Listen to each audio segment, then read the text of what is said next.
Good afternoon. My name is Alicia, and I will be conducting your new hire orientation on behalf of Muddy Waters Offshore Oil and Gas Drilling. We will discuss the ins and outs of the health and safety. Muddy Waters is committed to environmental health and safety excellence through programs and expertise, protecting employees, the community, and our natural resources.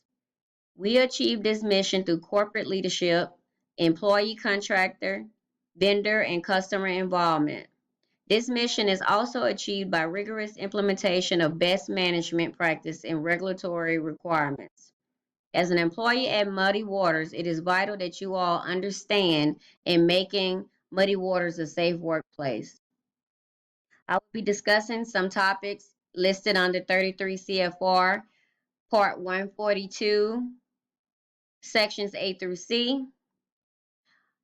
The purpose is intended to educate workers about workplace safety and health.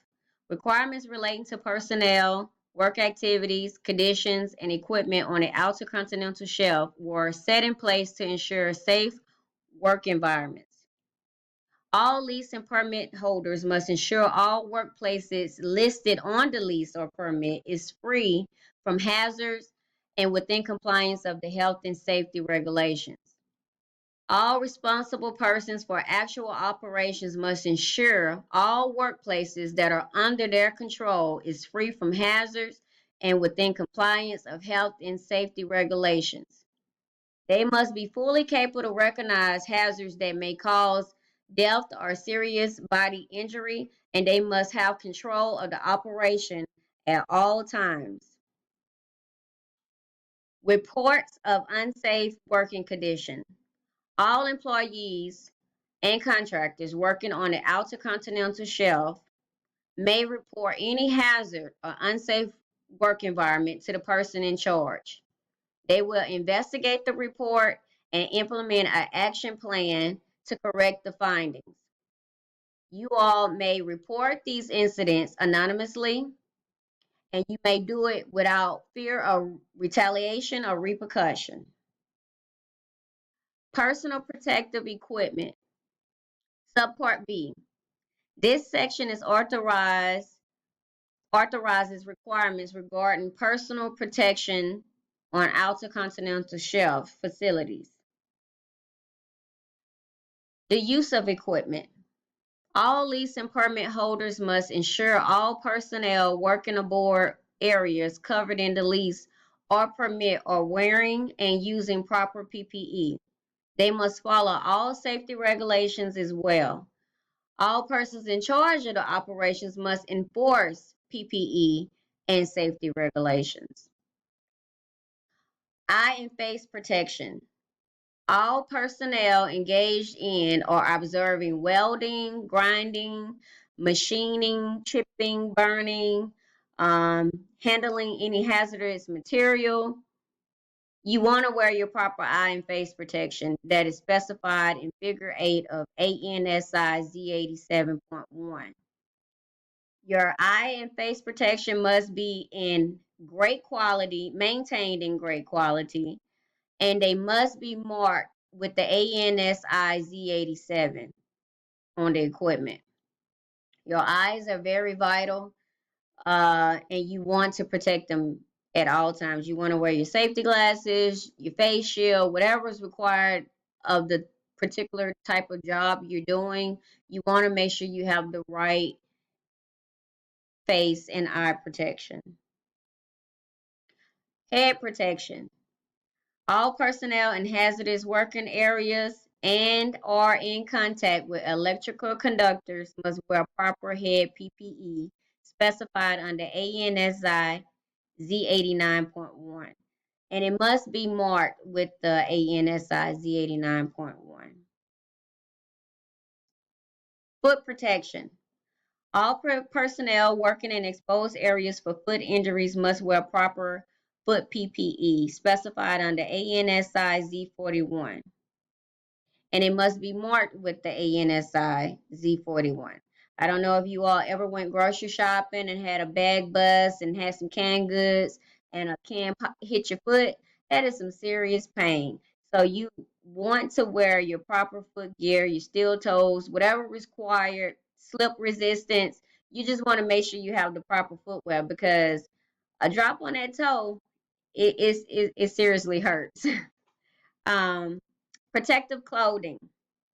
All personnel working in hazardous areas where flying particles, molten metal, radiant energy, or heavy dust, you must wear your proper clothing to protect yourself. Respiratory protection.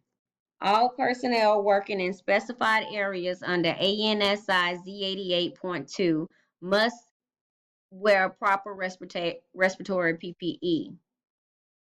All persons in charge of operations must ensure personnel who are entering a hazardous area is wearing the proper respiratory that's covered under the ANSI Z88.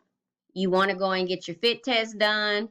You want to make sure that the respirator that you are wearing fits you properly. There's no leaks to where any hazardous fumes or chemicals or anything can get inside your breathing path. So you want to make sure you're wearing one that's just for you. Don't borrow your friend's respirator because you forgot yours at home. You know, if you have to go into a workplace, get with your supervisor and get with them to where you can go up there and get tested and get you one that's properly fitted for your face. Safety belts and lifelines. All personnel who are engaged in actively in hazard condition of falling, where you can possibly fall 10 feet or more, you want to wear your safety belt or your harness secured by a lanyard to a lifeline, drop line, or fixed anchorage. All these must meet specifications of the ANSI A1014. Trust me, you don't want to fall. So you want to have your proper gear on. Personal flotation devices. All personnel working in an area where they can likely fall in water must work in a work vest or have a life preserver on. If you're anything like me and you can't swim and you're working around water, you're going to want to have your personal floating device to save your life. So um, make sure you have that before starting a job. Like I said, pay attention to your work areas, where you're working at, where you're going to be working at, and make sure you have all your proper PPE that you need. Eyewash equipment. All operation areas must have portable or fixed eyewash stations to provide emergency eye relief to personnel in case of an injury. Eyewash stations must be immediately near drill floor, mud rooms, and other areas where eye injuries may occur. Before starting your workday, if you're working in an area, you want to locate the eye stations. You want to know where they are in case an emergency happens. You want to be able to get to it fast because you know where it's located. So scan your area before you start your workday. General workplace conditions covered under Subpart C. This section authorizes the requirements relating to general working conditions on a outer continental shelf facility. Housekeeping. All working areas such as staging platforms, ramps, stairways, um, any area that you're working in, basically, you want to make sure it's free from a trip and slipping hazard. You want to watch your surroundings and look around. You see something on the floor, you see a spill. If it's something that you're not authorized to clean up or pick up, you want to get in contact with the correct person to have it corrected to prevent injuries to yourself and your coworkers. So you want to make sure you keep a good clean work area. When you finish with your tools, put them back in your bag. When you through with if you're taking a snack break, you want to throw your trash away. Just make sure your work area is clean and free of anything hazardous. Guarding of deck openings. Opening and decks attainable to personnel must be secured and guarded.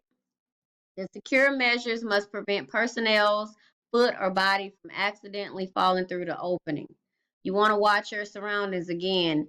You know, if you see an open space, an open hole that's not covered, you want to report it to the right person or department that's in control of that to have them correct that, because you want to keep yourself safe and your fellow coworkers safe.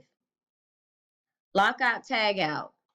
While repairing or working on a power equipment, you want to make sure the power source is deactivated or disconnected.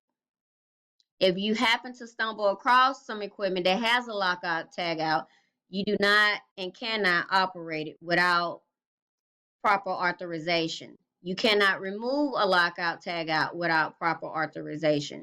The person who placed the tag, your immediate supervisor, or any other person in charge that can give that relief, you want to contact them and have them remove it, because you don't want to remove something and it can cause you and your coworkers serious injuries.